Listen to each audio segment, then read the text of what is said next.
There's a fascination about Egypt, a glamour, a romance. On my trips, people tell me they've been dreaming of traveling to Egypt since early childhood. There are other wonderful sacred places in the world, Gothic cathedrals, Mayan pyramids, Islamic mosques, Hindu and Buddhist temples. But there is nothing anywhere that matches the grandeur, power, and perfection of Egypt. Yet unless you see Egypt through symbolist eyes, you've not seen Egypt at all. One wonders how people come back from Egypt and live lives the way they lived them before, wrote Florence Nightingale back in 1850. The answer is, they don't. 2 weeks in Egypt and you will understand the difference, finally, between true civilization and progress. Just remember, if you don't see Egypt through symbolist eyes, you don't see Egypt at all. So I looked out of the window, and there they were, the amazing pyramids. Next morning, bright and early, we got up and headed off, and there it was, the world's most famous statue. You really could get a sense and a feeling for the beauty and the absolute magnificence of these monuments that have fascinated people for so many thousands of years.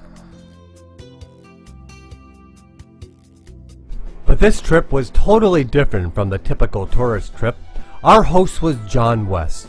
John won an Emmy for his documentary about the Sphinx a few years back. John's what you call connected. He was able to get us actually into and right next to the Sphinx, so we had a front row seat and could actually walk in, walk through it, and actually touch the Sphinx, which most tourists never get even close to. What a wonderful place to be. Notice a pause here. It's really made a big impression on me.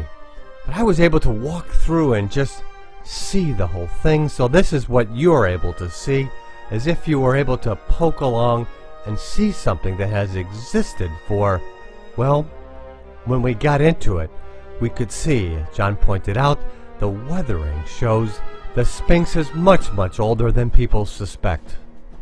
Look down this way, you see that this is the original line of the actual enclosure wall. You see that it's a straight line, yeah. right? It goes all the way down there.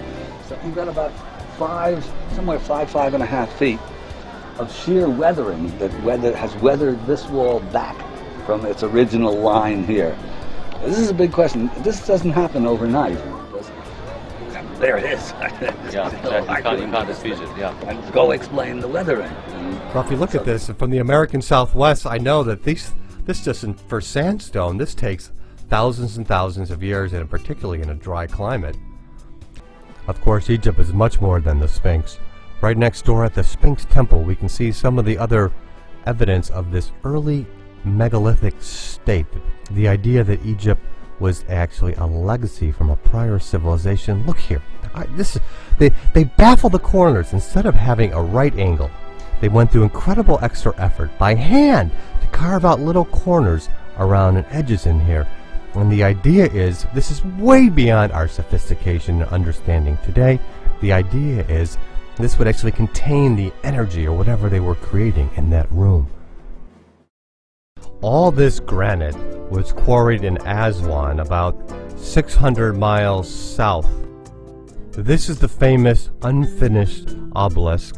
Get an idea of how they actually built these things. Look at the channel carved right out of solid rock. How did they do that? Take a hard stone and keep pounding and pounding away. See the channel here? How they got underneath this? Nobody knows. But just imagine, this is a 1,200-ton piece of stone that they're taking out completely by hand. I don't know if there's even a crane in the whole world that could lift this. So then we walked away from the Sphinx complex towards the pyramids. And as you can see, there's just treasures and things all over the place. The sheer scale and the size, and I don't know if it's the energy or what you want to call it, but there certainly is something about these incredible structures that have drawn so many people for so long. Again, the huge rocks and the stones for the precise fitting and putting all these things in by hand and carving them and carrying them. You wonder, why did they do this? When they found this boat buried in the sand next to the pyramids, it completely threw out the notion that these were some dumb, simple primitives who happened to build these buildings because they liked the sun. This is a sophisticated ocean-going vessel. That technology was not improved until just fairly recently. But not only that, it was loaded with symbolism that we saw all throughout Egypt.